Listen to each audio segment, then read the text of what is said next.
Mega Man. Hello, and welcome to Real Person Reviews. I'm Sam, and I'm a real person. And today I want to talk to you about Mega Man Xtreme. And I guess some stuff up front here. The version you're going to be seeing on the screen is me, of course, playing actually the 3DS Virtual Console emulation of it.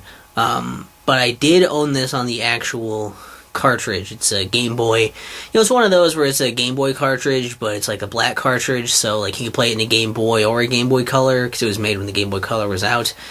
And I only ever played it on the Game Boy Color and forward, and I don't know if that makes much of a difference, but that's the thing. Of course, there's a written review. Wow, a written review you can check out before, after, or instead of this video review. I'll link that in the description. I mean, if that's I think that's everything to really preface this. So yeah. I guess the one other bit is that to keep in mind, I played this before I ever played any of the Mega Man X games. So I don't know if that's going to make a huge difference or not, but it might. So I guess keep all those things in mind, and we'll get to it. So Mega Man Xtreme is kind of an interesting idea. It's not exactly just Mega Man X for your Game Boy, but it's or Game Boy Color, I guess, whatever. Works in both. You heard the thing, but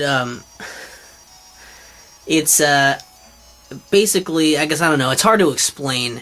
But it is sort of a mishmash of playing Mega Man X mechanics with the Mega Man X and X2.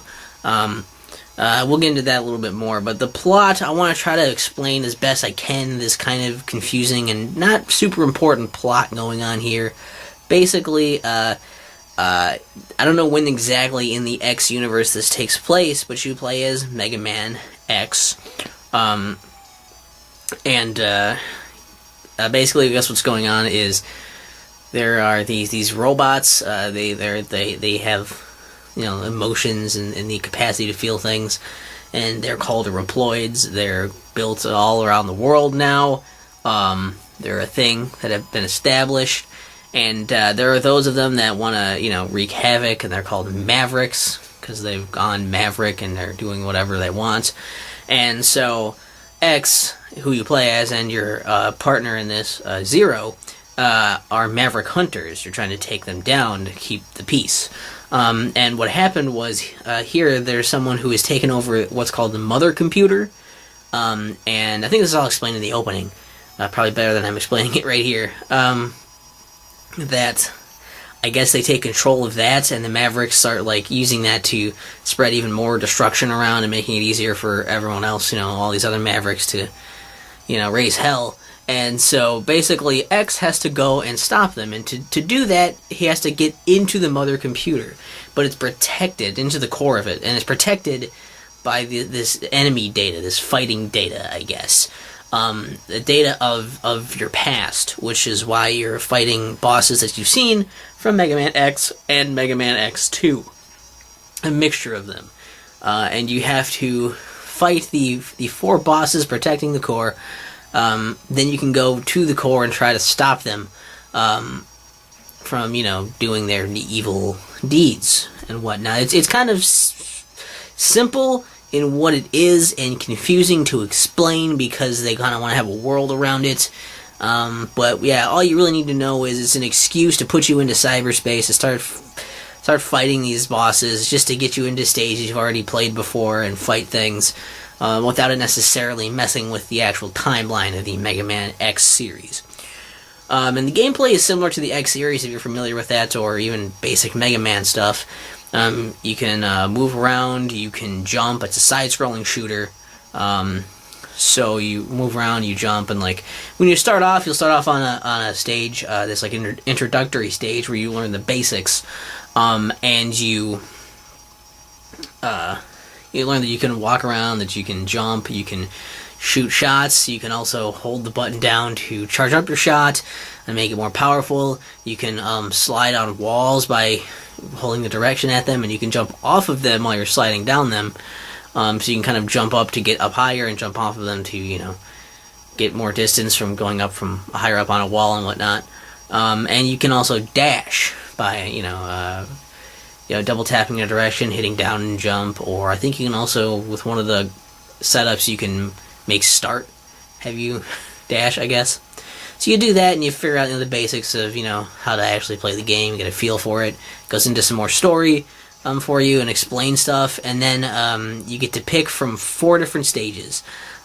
Each stage having a boss at the end. So basically you have to go through the stage that is somewhat themed around the boss. You go through the stages, fight enemies, there's some checkpoints, you go through those, platforming, shooting stuff, and then you get to the boss, and you have to beat the boss. And if you beat a boss, then you'll get a power based on the moves that they used. And once you get that special weapon, you can use that. It has a limited amount of ammunition, but you can pick up more for it as you go. It's refilled between levels. And each boss has a weakness to another boss's weapon. And some can also be used for some of the stuff in the environments, for fighting enemies, or getting some secrets and stuff. And there are some secrets in here. And they're collectible things. There are the armor pieces. There are 4 of those. Each of them giving you a different upgrade. There's the boots that let you have farther wall jumps. Jumping off the wall, you go further, and you can break blocks with your feet. If you get there's also a technique you can do the dash jump, which you don't need the boots for, but you can do where you do the dash and then you jump while dashing, and you can jump further. That's a advanced technique for you. And then you get there's an arm upgrade, which allows you to charge up your shot even further to make it more powerful, and it allows you to charge up the special weapons, which give them a different property when they have their charged shot. You can get a head upgrade, which just lets you break blocks with your head, and then there's a body upgrade you get that increases your defense. And then there's another secret capsule you can find with a couple of secret moves in it that are very powerful. The moves from Street Fighter, the Hadouken and the Shoryuken. Pretend I said them right. And which were both Easter egg moves you can find in X and X2. But I'm not going to tell you where to find them, so I don't want it to spoil that surprise for you, because they are, a somewhat well hidden thing. They're tough to get, but I'm bringing them up because I will need to bring them up later. Those are there. Then once you beat the 4 bosses in whatever order you please, there's also a couple other things. There's hearts you can get, which will increase your life meter, maximum life meter, and sub-tanks, which can then store energy in them, and then you can use them to heal yourself whenever you'd like, as long as you've got energy stored up in them. Now that's, I believe, all of those that you have to find. And once you beat the 4 bosses in whatever order you want, in classic Mega Man fashion, you then go into a set of more linear stages, going through the stuff, for the computer core. Ultimately leading to a final battle. There is also a boss rush before the final battle at one point as well, classic Mega Man fashion. And then you'll finally, have the final battle, beat it. And then there's a little bit of an ending after that. And the reason I bring that up is because that's the normal mode. That's when you just start the game. Then after that, you unlock a hard mode, which you can either do by, you can either continue your previous save and then have all the items you got in the normal mode on your hard mode, or you can start hard mode fresh whenever you want and have none of those. And if you do that, then basically, it's more or less the same thing, but it's what happens is you fight 4 different robots this time, and there's just 4 entirely new stages and bosses, and you go through those, and then you can find 4 more capsules. You can find some more upgrades and stuff, but the capsules will have these things called Zero Scrambled programs, which just basically are like summons. They bring in Zero, and he does some kind of move, and then he leaves, and they're based on their own meter. If you just start in hard mode, though, there'll be the armor upgrades, and you won't get the Zero stuff. And you won't have any of the previous stuff, of course, so those are the differences there. Then if you beat hard mode, there's also a little bit more story. One of the sub-bosses is different. The end boss is a little tougher. And then you'll unlock Xtreme mode, which has no story, but it allows you to fight you have to start from scratch, but you can fight all 8 of the robots. You can select between all 8 bosses, whenever you want. All the robots are kind of instead of just all being based on robot men that have some sort of element, they're all some kind of robots that are like an animal and an element. That's kind of the thing, I guess, in case you didn't know the motif. I don't want to assume that you necessarily know Mega Man X from this, because you might not. And so you can fight all 8, and then, of course, you fight both of the sub-bosses that were unique to each one, and then you have an even slightly harder final boss. And that mode, there's no extra story stuff, it's just for an extra challenge. And those are all the modes. And the only other things to mention are, of course, there's like a sound test you can go to listen to the music and the sound effects from the game. And there are 2 things you can use for extras. There is Rapid Fire, which allows you to, if it's turned on in the options, you can just hold down the button and it'll just shoot as rapidly as you can. You can only have like 3 projectiles on screen at a time for your main buster. But, it shoots as fast as the game is programmed to shoot when you're holding it down. And then there's the, it's starting to rain a little bit, I hope it doesn't get really loud. And then there's the auto charge, which just automatically charges up your weapon as you do it. So like you don't have to hold the button down all the time. It's basically 2 things to try and save your thumb, I guess. So that's a lot of stuff, just explaining what the game is, I guess. But I wanted to get into the basics, just in case you didn't know Mega Man or Mega Man X. And this is where you jumped into the Mega Man X series like I did with Mega Man Xtreme. And I liked a lot of stuff about this game. I think it's actually really, really nice. I mean, it's interesting that it's like an 8-bit version of Mega Man, like X. And there's parts of X and X2 in here. But it gives you kind of like it's sort of a handheld version of it. And it's sort of like a... God, I really wish it wasn't raining right now. I'm in the middle of this. It's sort of like a handheld version of this. I'm just gonna... Fuck! Sorry about the little pause there. It started to rain too hard, so it was gonna be too hard to hear. Just decided I would stop right after that section, but I already explained all the stuff that is Mega Man Xtreme, and hopefully this little time between here, my recording session, is not gonna do anything to make me forget about these other parts I wanted to talk about. So there's some good stuff in Mega Man Xtreme, some stuff I really liked about it. I mean, it's already neat that it's kind of like a handheld thing of like, oh, Mega Man X and X2 is sort of a weird and sort of interesting combination of elements from both of those, having the stages and the bosses from them come together in this weird mishmash, but also having the 8-bit aesthetic to it, with the way it looks, the way it sounds, and having that be applied to it is interesting. And kind of neat. So I did like that. I thought that was pretty cool. But I mean, it plays great. It looks pretty good, sounds pretty good, and it still plays, probably just as well as the actual games it's taking the stuff from. And I guess I do like that the story doesn't really matter.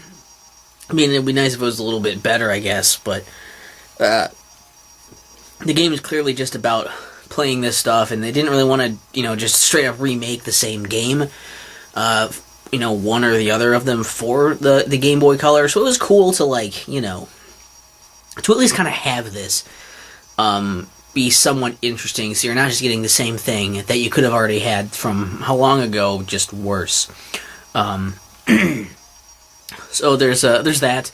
I also think it's kind of cool with the way they hid the secrets, the way you have to kind of figure out what boss is weak to what, the way that they split the things are kind of weird, but I will say that I think hard mode is genuinely pretty tough if you just start on hard mode. And so I do think that's an interesting thing to do, where it's you start with nothing on those guys, versus if you play the other one, you can start with that stuff. A little strange in how they split it, but I still think that kind of does give you a little bit of replay value of maybe I want to try a regular hard mode one and try to do just those bosses from scratch without the help of the other powers from the other bosses. Adding in the Zero Scramble things is kind of neat. The 2 new sub-boss dudes that they throw in there are interesting, and the fact that it keeps getting a little harder, the final boss, each time you do it is neat. Just a lot of it, I guess, is just really interesting and neat, is what it comes down to. But it's all really fun. It's in color, it looks nice, and it's just presented well, it's done well. It's a fun way to play these things on the go, while still being sort of, not just a straight-up port. And I think it's balanced pretty well, as well. I mean, it does present some scenarios of, you have these abilities in some places you wouldn't have normally, because you got them, like, these are abilities from bosses from X that, you know, you're not getting in X2, or from X2 you can't get in X. So it's cool that you have those to work with and play around with those ideas in what are mostly the same stages. I think they balance out these secret moves pretty well too, where it's like, you know, they're not like impossible to find, like ridiculously difficult to get to, nor are they really hard to do with inputs or anything. They're pretty simple. But they leave you vulnerable because you have to charge them up for so long. They leave you vulnerable after you do them a bit too. Is like a second or two where you're like, after you do these attacks, even though they're quite powerful, you're still kind of vulnerable and you'll take damage. So it's harder to get them to actually be charged up and ready, and it's more risky to use them. And also, they don't, at the same time, they don't like, they aren't instant kills. They're more powerful, so you still would want to use them. They're not useless, but situationally, and they're not going to instantly kill every enemy you hit with them, which makes them, you know, like, good for not, like, totally negating the challenge of the whole boss rush thing. They're there to aid you in that, not to make it just, like, a straight out, you can win it on everything in one hit now. So I really do appreciate the balance that goes into that.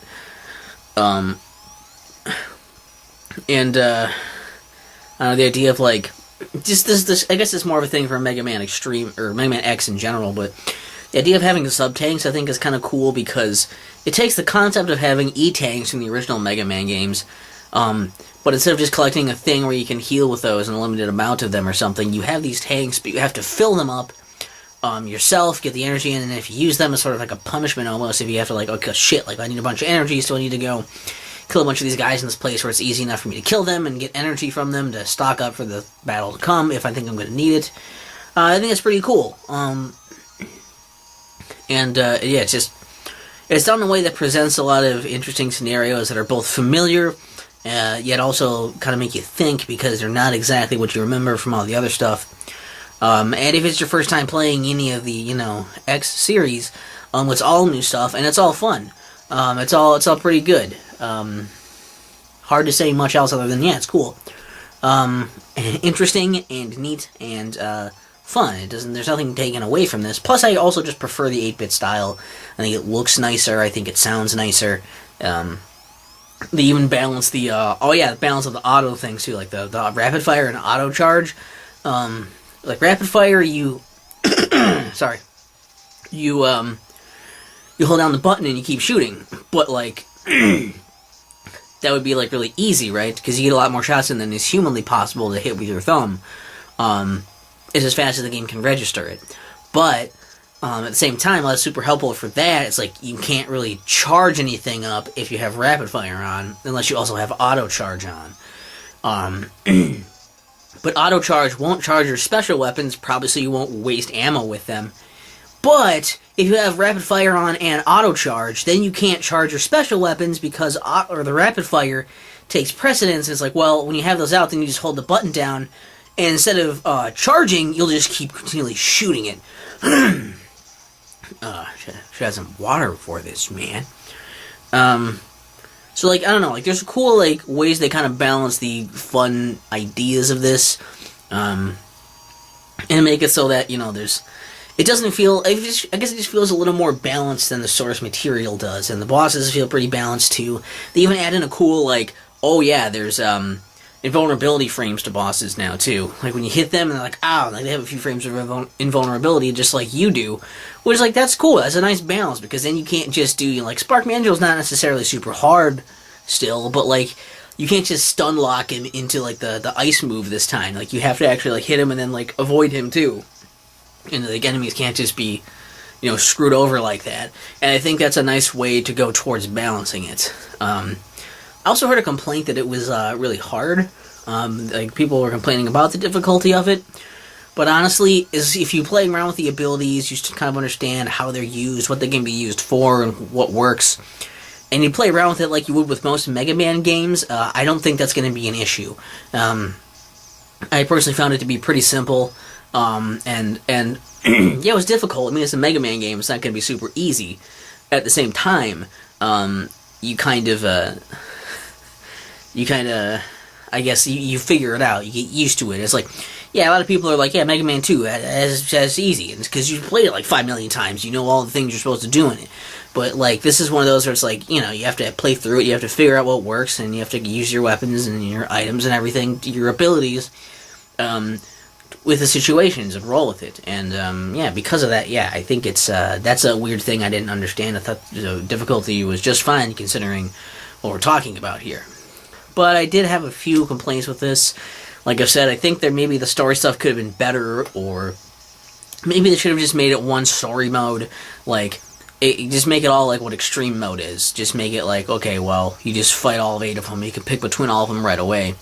Playing through 4 and then doing the other thing of like, oh, I'm going to do Xtreme mode now, or I'm going to do hard mode now. It basically ends up being like the last half of Xtreme mode, aside from getting a couple story things in it.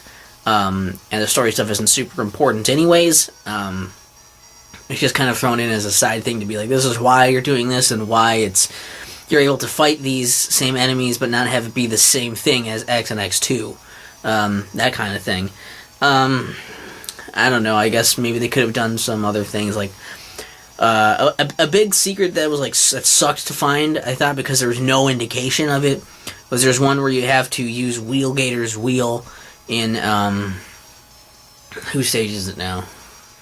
Might be Morphmoth's stage, or whoever's on the bottom on that side, I think it is. But in one of the stages you have to use Wheelgator's wheel and open up on this ground, and it can cut through this one section of ground that looks just like all the other sections of ground. I couldn't see any real indicators as to why you would go down there. Nothing like any kind of hint or at all.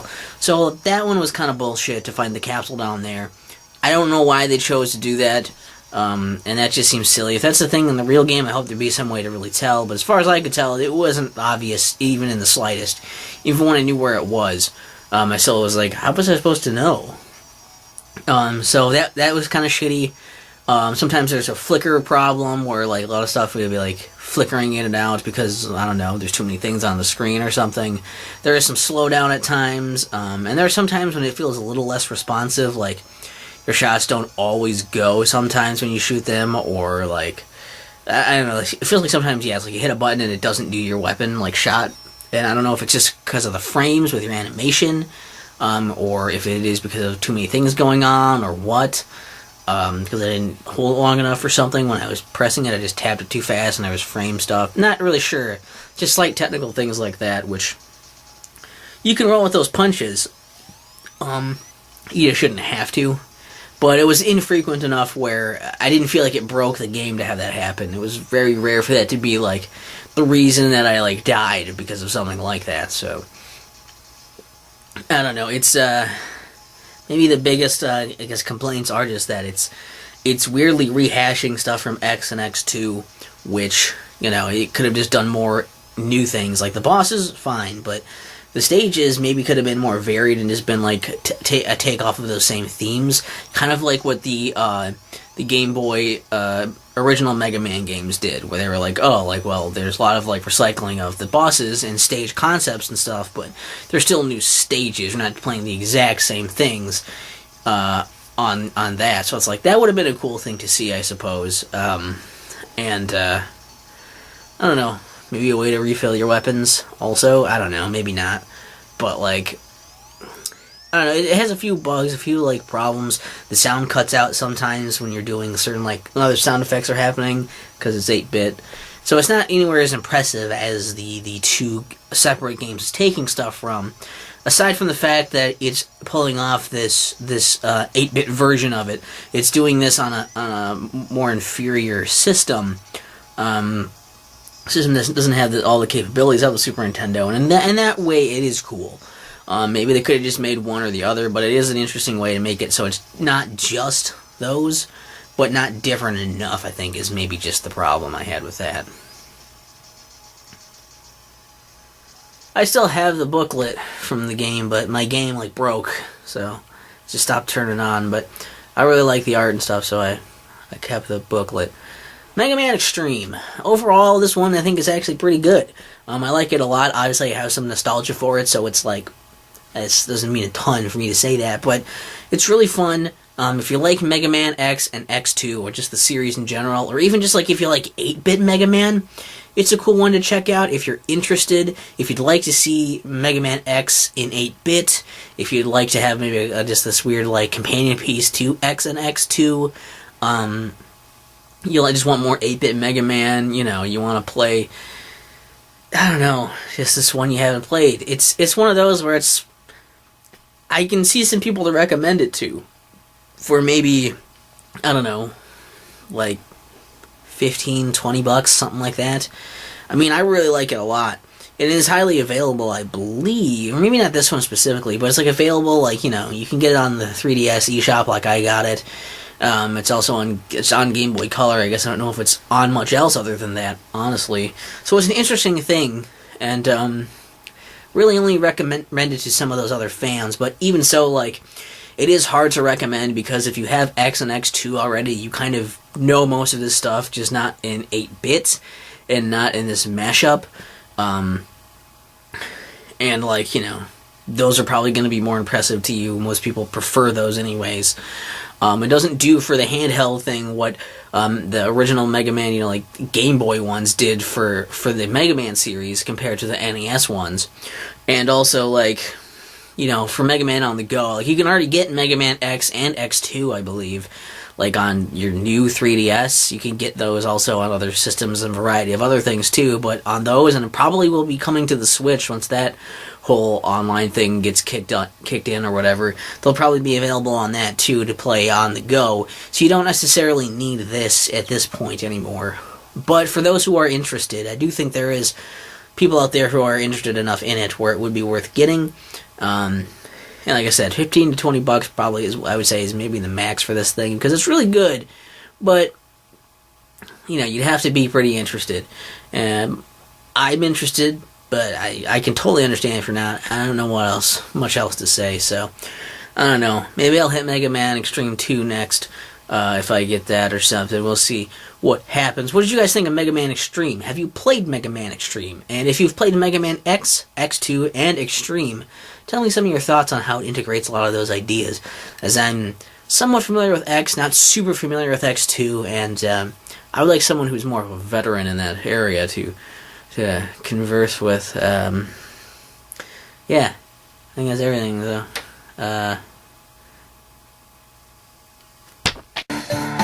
Mega Man.